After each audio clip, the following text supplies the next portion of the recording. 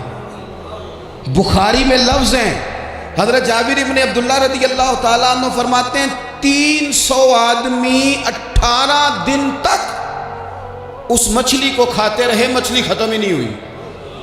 مچھلیاں نہیں، مچھلی کہتے ہیں 18 دن 300 بندہ کھاتا رہا، مچھلی ختم ہی نہیں ہوئی۔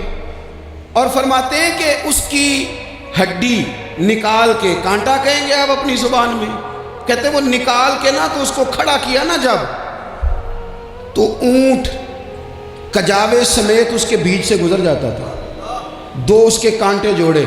فرماتے ہیں وہ اس کا گوشت ہم کھاتے تھے اور اس کی چربی بطور تیل کے ہم جسموں پہ ملتے تھے، بیماروں کو اس سے سکون آتا تھا، تندرستی شفا ہوتی تھی۔ فرماتے ہیں ہم کھایا بھی ہم نے، اور کچھ لے کے ہم مدینے بھی گئے، اور قربان جائیں نبی پاک نے بھی اس میں سے کھایا۔ ہم نے عرض کی حضور یہ معمہ کیا ہے، یہ ماجرا کیا ہے؟ تو محبوب نے فرمایا تمہارے پاس غذا نہیں تھی، رب نے تمہارے لیے بندوبست کیا ہے، اللہ نے تمہیں دیا ہے۔ مکان شروع کر لیا، ایک صاحب نے مکان بنانے لگے، آپ وہ حساب لگا رہے ہیں، کہتے ہیں میرے پاس اتنے پیسے ہیں، اتنے میں نے فلانے دوست سے کہنا ہے اس نے دے دینے، اتنے فلانے رشتہ دار سے کہنا ہے اس نے دے دینے، اتنے فلانے سے کہنا ہے اس نے دے دینے۔ یہ ساری کاپی بنا کے مکان شروع کر لیا۔ جو روز کہتا تھا کوئی حکم ہو جاتے دسی، سب سے پہلے اس کو کہا میاں پیسے چاہیے دین، وہ کہندا ہو کل ہی منڈا ٹوریا کدے تو پرسوں دس تے لب جانے سن۔ میں آپ کو اپنے تجربے کی بات بتا رہا ہوں۔ جن لوگوں کا خیال ہوتا ہے کہ آپ سٹارٹ کریں فلانا کام، ہم آپ کے ساتھ ہیں، اللہ کا ہی کوئی نظام ہے، وہ بالکل بھی نہیں ساتھ ہوتے۔ لیکن ایسا نہیں ہے کہ کوئی ساتھ نہیں ہوتا، اللہ تعالیٰ بڑے اسباب پیدا کرتا ہے، وہاں سے دیتا ہے جہاں سے گمان بھی۔ ہمارا یہ ذہن بن جاتا ہے ہم ساری اپنے حساب سے چلتے ہیں، اتنے رشتہ داروں سے، اتنے کون آپ کے ساتھ چلے گا، سوال ہی نہیں پیدا ہوتا۔ یہ سارے کام چھوڑ کے سب سے پہلے 2 رکعتیں پڑھو، اپنے رب کی بارگاہ میں، رسول کائنات کی بارگاہ میں گزارشات اور استغاثے پیش کرو، وہاں سے خیر طلب کرو۔ دنیا دار کیا دیں گے، کیا دے سکتے ہیں، کیا حیثیت ہوتی ہے کسی؟ اللہ کہتا ہے وہاں سے دوں گا، تو جو اللہ مال دے وہ لینا چاہیے کہ رشتہ داروں کا مال دیکھنا چاہیے؟ جو اللہ دے وہ لینا چاہیے کہ سیٹھوں نوابوں کی جیبیں دیکھنی چاہیے؟ جو اللہ دے وہ قبول کرنا چاہیے یا دیکھنا چاہیے کون سا آدمی کہاں پہنچ گیا؟ چھوڑو، اپنی مٹی پہ چلنے کا سلیقہ سیکھو۔ کسی کے سنگ مرمر پہ چلو گے تو پھسل جاؤ گے، پھسل جاؤ۔ اس پر ایک اور بات عرض کر دوں، صحیح بخاری سے، مسلم سے ایک اور بات۔ کچھ چیزیں ایسی ہیں جن سے اللہ کی مدد آتی ہے، مدد ملتی ہے۔ ایک چیز ان میں سے ایسی ہے جس سے بہت مدد نازل ہوتی ہے، وہ ہے کہ جب رب آپ کو دے تو پھر آپ بھی اس کے رستے میں دیں، پھر مدد آتی ہے، پھر اور آتا ہے۔ بخاری مسلم میں حدیث ہے، یہ زیادہ ہی توجہ طلب عمر ہے، اس پر آپ غور کریں گے۔ حضرت ابو ہریرہ فرماتے ہیں کہ نبی پاک علیہ السلام نے فرمایا ایک شخص نے بادلوں کے اندر سے آواز سنی کہ فلاں آدمی کا کھیت اور باغ خشک ہو گیا ہے، وہاں برسو اور اس کے کھیت کو سیراب کرو۔ وہ بڑا حیران ہوا کہ بادل سے آواز آ رہی ہے۔ پھر اس نے دیکھا کہ ایک پہاڑی پر بارش ہوئی، وہ بادل وہاں برسا، پھر نالیوں سے ہوتا ہوا پانی ایک طرف چلا تو جس نے آواز سنی تھی حضور بیان کر رہے ہیں، وہ بھی پیچھے پیچھے چلا کہ پانی کدھر جا رہا ہے۔ اس نے جا کے دیکھا کہ ایک مقام پہ ایک باغ کو وہ پانی لگ رہا ہے اور ایک آدمی وہ پانی لگا رہا ہے۔ اس نے اس سے پوچھا تیرا نام کیا ہے؟ اس نے کہا کیوں؟ کہنے لگا بتا نا۔ اس نے نام بتایا تو کہنے لگا یہی تو وہ نام ہے جو میں نے بادلوں کے اندر سے سنا ہے کہ فلاں کے کھیت کو پانی دے دو۔ اس نے کہا یار تو کیا عمل کرتا ہے کہ اسپیشل تیرے لیے بارش برسے؟ یہ بخاری پڑھ رہا ہوں، سیاستہ سے حدیث عرض کر رہا ہوں۔ اس سے پوچھا تو کیا کام کرتا ہے کہ جناب اللہ تبارک و تعالیٰ کا حکم کرم آیا کہ خاص تیرے لیے پانی برسے اور تیرے کھیت کو سیراب کرے؟ تو اس نے کہا چھوٹا ذمہ دار ہوں، پر جب فصل اگتی ہے تو 3 حصے کرتا ہوں۔ ایک حصہ اپنے بال بچوں پہ، بہن بھائیوں پہ خرچ کرتا ہوں، ایک حصہ پورا، اور ایک حصہ دوبارہ کاشتکاری پہ لگاتا ہوں، اور تیسرا حصہ خالص میں نے مسکینوں، یتیموں اور غریبوں کے لیے رکھا ہوا ہے۔ وہ جو تیسرا حصہ اللہ کرے آپ سمجھے، وہ رب کے بندوں پہ تیسرا حصہ خرچ کرتا ہے نا، تو کریم مالک نے فرمایا جہاں سے غریب کا حصہ جاتا ہے وہ کھیت خشک نہیں رہنا چاہیے، وہ جہاں سے مسکین روٹی کھاتے ہیں وہ خشک نہ رہے، جہاں سے یتیموں کو کچھ آتا ہے کہیں اس کی فصل رہ نہ جائے۔ میں اور آپ بھی اگر اپنے مال میں مسکینوں، یتیموں، غریبوں کے حصے رکھ لیں گے تو فصلیں خشک نہیں رہیں گی، ان کے اندر تازگی آئے گی، نور آئے گا، کرم آئے، خاص کر خدا کی رحمت برسے گی۔ مدد اللہ سے چاہیں، اپنی توجہات کا مرکز رب رسول کی ذات کو بنائیں، پھر آپ محسوس کریں گے کہ بڑی جلدی اللہ تعالیٰ کی مدد آنے لگی ہے۔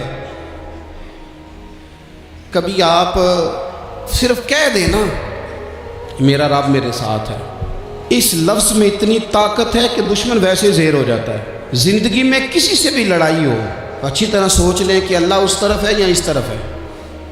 اگر آپ زیادتی پہ ہیں تو پھر رب مظلوم کی جانب ہے۔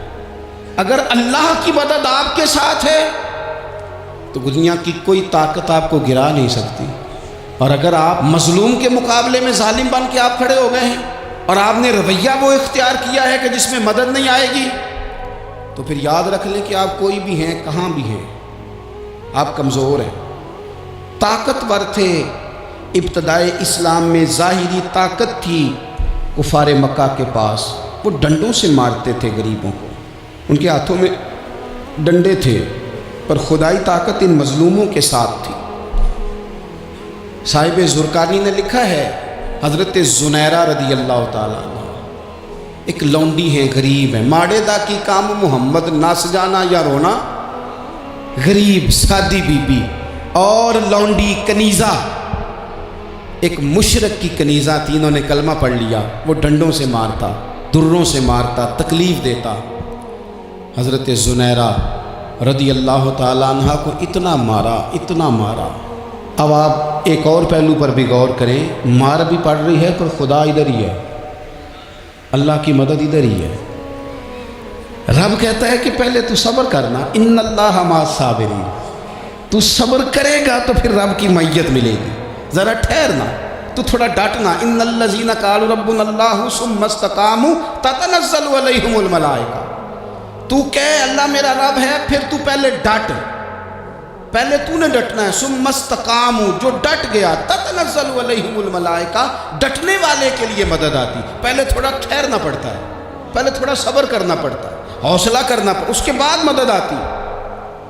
مار پڑ رہی ہے، مارا جا رہا ہے حضرت زنیرہ کو، ان کا مالک جو ہے ظاہری آقا وہ مار رہا ہے، یہ کنیزہ ہے، ماں اتنا مارا، اتنا مارا، ان کی بینائی چلی گئی،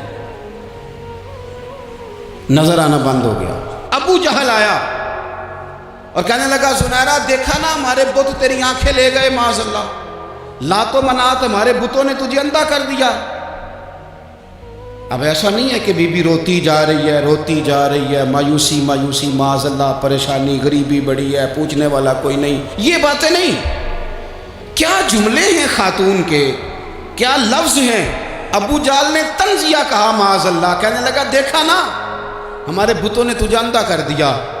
تو جناب زنیرہ آنکھوں کی بینائی گئی ہے، رات کو گئی ہے، دکھ ابھی تازہ ہے، لیکن اللہ پہ جو توکل ہے، اپنے مالک سے جو رشتہ ہے، وہ اتنا مضبوط ہے، اتنا طاقتور ہے، اس میں اتنی گہرائی ہے کہ حضرت زنیرہ بول کے نا اتنی قوت سے بولی، اتنی طاقت سے بولی کہ پورے کفر پر لرزہ طاری ہو گیا۔ فرمانے لگی تمہارے بتوں کی کیا اوقات ہے کہ میری بینائی لے جائیں؟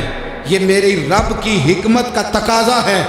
جب تک اس نے چاہا زنیرہ دیکھتی رہی، اور جب اس نے چاہا زنیرہ کی آنکھوں کی بینائی چلی گئی، اور اگر وہ چاہے گا نا تو بینائی واپس بھی کر دے گا۔